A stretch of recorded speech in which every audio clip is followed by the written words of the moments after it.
by transforming one life today will be a generational change and help generationally that family and their future family.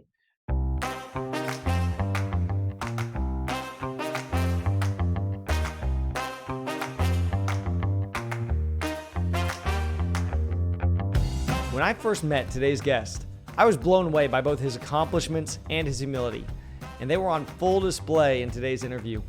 Alastair Callender is an award-winning international yacht designer who's been involved in the charter, sale, marketing, and design of countless yachts. Most recently, he launched the Americas region for the iconic yacht brokerage firm Moravia Yachting. His resume is equally impressive on the philanthropic side. Alastair serves on the Queen Commonwealth Trust, supporting young leaders who are transforming communities throughout England. And recently, he was also named an advisor to the United Nations Foundation. Now, he may already be familiar to you as he's been featured by the New York Times, Financial Times, CNN, Sunday Times, The Telegraph, and many more. In short, Alastair is an outstanding human being and a joy to be around. I'm thrilled to share his passion and insight today. So without further ado, Alastair Callender. It's a wonderful world to be in and involved with. I've enjoyed my career immensely. Well, Alastair, it's so thrilled to be able to be here to talk to you and to get to hear more and dive into your philanthropic endeavors and your grand vision for what you have planned, both for yourself and for those that you influence and touch and whose lives you're a part of on a daily, monthly, yearly basis, whatever it is. You touch a lot of lives on a regular basis, especially in the yachting industry and stuff, which is a fascinating industry in its own right. You've done tremendous things. I've been in the yacht industry about 16 years now. My background's yacht design. I've won international awards in yacht design, sustainability, and innovation. And so that's sort of my foray into yachting, and then set up my first business in 2008. And then I moved into the yacht charter, vacation, and sales sector about 13 years ago. So yes, it's a fun day. Every day is always different, and that's what makes it fun. And I think we'll touch upon a bit later. Now I love to combine those trusted relationships with my passion for philanthropy. Philanthropy is not the first thing that comes to my mind, or most people's minds, I would imagine, when they think of yachting. What on earth brought you to the conclusion that philanthropy is my grand calling when I'm going to go into this whole yachting world? Yeah, great question. I think for me, it occurred to me that I can really make a positive impact by combining my profession, the day job, if you like, which is yacht charter vacations and yacht sales, and my background in yacht design. I've built so many trusted relationships over the years during my career with yacht owners and yacht charter clients. And it did occur to me about 4 or 5 years ago what my why and my passion is. And so I wanted to combine those two worlds. And I think that's where the magic happens for me. And it's really fun when I can connect the ultra high net worth individual to extraordinary charities. And that's where it's very rewarding when I can combine both worlds. So did this just kind of come to you in the middle of the night one night you had a dream, and then all of a sudden you decided you wanted to go this direction, or was there something that kind of I guess ushered it into existence for you? Yeah, so I suppose I've always been philanthropic or charitable throughout my life, supporting various charities and various causes. The sort of biggest moment probably for me where I was able to really focus in on my philanthropic work was when one of my mentors very kindly invited me to stay at their private island in the Caribbean. And it was during that stay, they encouraged me to write my own eulogy. It sounds a little morbid or depressing, but of course, the process was very important for me. They said, what do you want to have achieved by the time you're 100 years old or the time you pass away? And then work back. What do you have to do in the next 20 years, the next 10 years, the next 6 months? And so what I want to be remembered for is my philanthropy and my philanthropic work. And so I think that really was the moment when I realized, why don't I combine those relationships that I built up? I'm their trusted yacht guy, their yacht advisor. through my day job. But of course, through these trust relationships, I can now build bridges and connect the dots to support different charities and different causes that I'm passionate about. I can't personally write million-dollar checks right now, but I do know lots of people that can and lots of people that do and want to. And so that was probably the moment when I realized I'm in this unique seat and I can do so much. And it's that ripple effect of making introductions and hopefully in the process transforming millions of lives. Okay, so tell me about this unique seat that you're talking about, because your industry is not transactional. This is not just go to the store, buy a yacht trip, and then walk out, right? You pay and walk out. There's a relationship involved, right? Tell me more about that and why people would trust you, of all people, with any kind of influence or direction like this. Yeah, great question. So you're right. I've always said I'm in the relationship business. I happen to be an expert in yacht charter vacations, yacht sales, design. And I think what's nice is I'm an advisor, essentially. The yachts are fabulous and provide a fantastic service. The experience is second to none. So what people come to me for is being an independent advisor. And you build that trust over the years with clients. Sometimes those clients have their families who then become my clients. Their children go on honeymoons and come to me for helping them with that. And I think yachting is fairly unique, where it's a multi-generational vacation or experience. So grandparents right down to the grandchildren, or sometimes great-grandchildren, can enjoy the same vacation on the same yacht. You can relax as hard as you like. You can go heli skiing for the grandkids, or go in submarines and diving, or you could relax by the pool and read a book. And afterwards, all come together under the stars for a Michelin star dinner. I think that's what makes yachting very special and very unique. And when I can build the trust with clients, I can advise them not just on the charter vacation side of things, but also purchase, sale, the ownership aspect with the yacht management services that our company provide. And then indeed, that leads me nicely into being able to make introductions to charities that I love to support. Now, are there any particular charities that you are driving toward right now, or that you're driven to support? There's lots of charities, over the years, lots of different causes.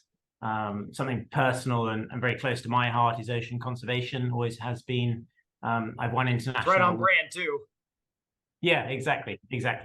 And so I've won international awards for my work with sustainable yacht design.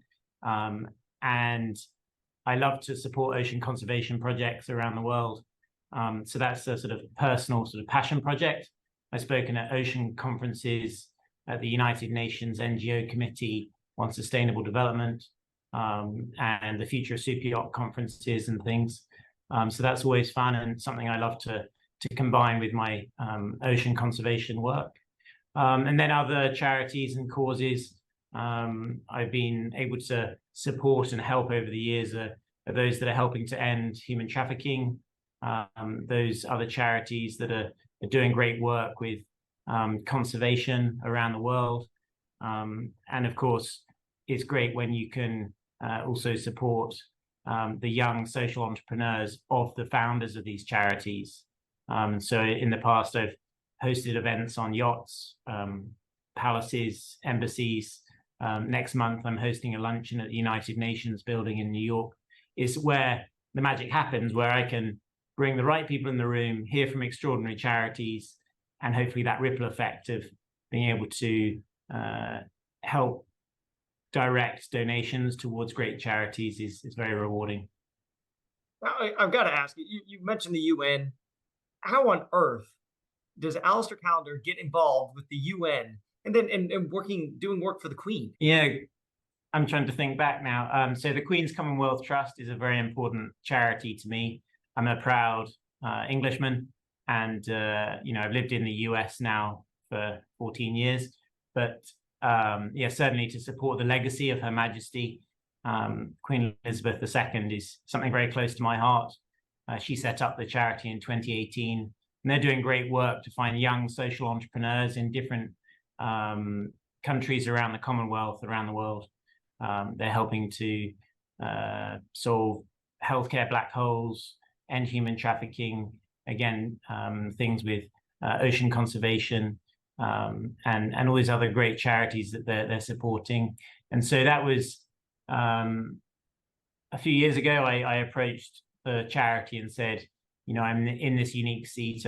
I've got great relationships with the ultra high net worth, the donor, the philanthropist. Would you be interested in me bringing some of my relationships and my clients and my mentors to some of your events in the future to learn more and get educated about the work that the Queen Commonwealth Trust are doing? That sort of was an initial approach, really. And the United Nations Foundation, they're doing amazing work. That was through Moravia Yachting and the Hill Robinson Group, where one of the founders of the Hill Robinson Group donates to various charities and different organizations around the world. And one of those charities was the United Nations Foundation. Off the back of that, they then reached out to me, knowing about my philanthropic work and my passion with other charities, and said, could we please do the same? And would you be interested in bringing some of your clients to some United Nations Foundation events? And of course, there's nothing more I enjoy when I can connect the dots and bring some great people in the room to learn about some wonderful charities. So that's two examples. Yeah. And I'm sure that's most welcome when you have that invitation to give to somebody too. They probably feel honored just to be able to be connected through you. Is nothing more rewarding when I can help through a small way, in a small part, through a relationship. It's a great way to give back in my own way, and introduce some extraordinary people, extraordinarily generous people as well, to charities that are doing so much and helping to transform millions of lives every year.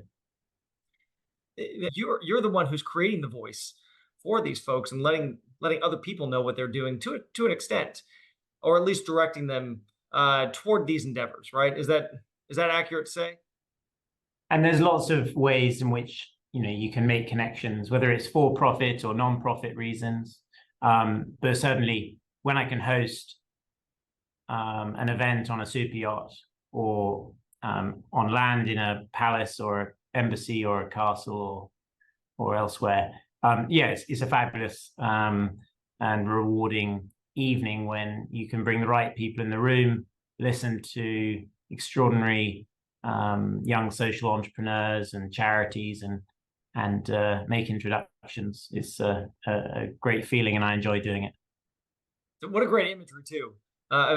Seeing yourself in these exquisite locations, talking about those folks who are most needed, places where they can make the most difference in the world. It's a really neat visual that comes to my mind when I'm thinking about you doing that. Now, for you personally, you're thinking back to the eulogy that you mentioned earlier that you wrote for yourself.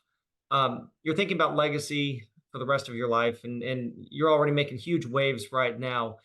Where do you see yourself making the biggest impact? What do you hope will be your legacy 15, 20, 30 years down the road? Yeah, it's an interesting question. I suppose you look into a crystal ball and you try to envisage what work can be achieved in that time. I think I'm just starting, I'm just beginning. It's great to see that ripple effect and helping different charities. I think the way I look at it is helping one person today transform their life, maybe bring them out of poverty, or provide them an education, healthcare, and all these other important aspects. By transforming one life today will be a generational change and help generationally that family and their future family. And so who knows, in 20, 30 years time, maybe it's their next generation that will also have a positive impact as a result. Alastair, even when thinking about your own legacy, you're thinking about how to help other people build their legacy. I love it. A tremendously humble guy. I'm really, really grateful for this time with you and just getting to know you. You're a great person in general. And if you say you're just getting started, I'll believe it when I see it. But you've already made some huge, huge waves in what you've done.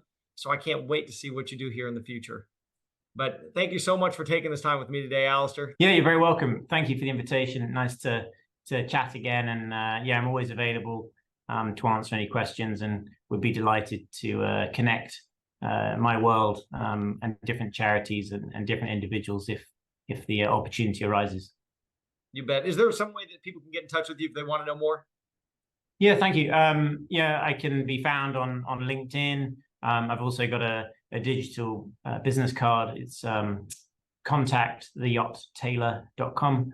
But yeah, my name is Alastair Callender, and you can probably find me through a quick Google search. Terrific.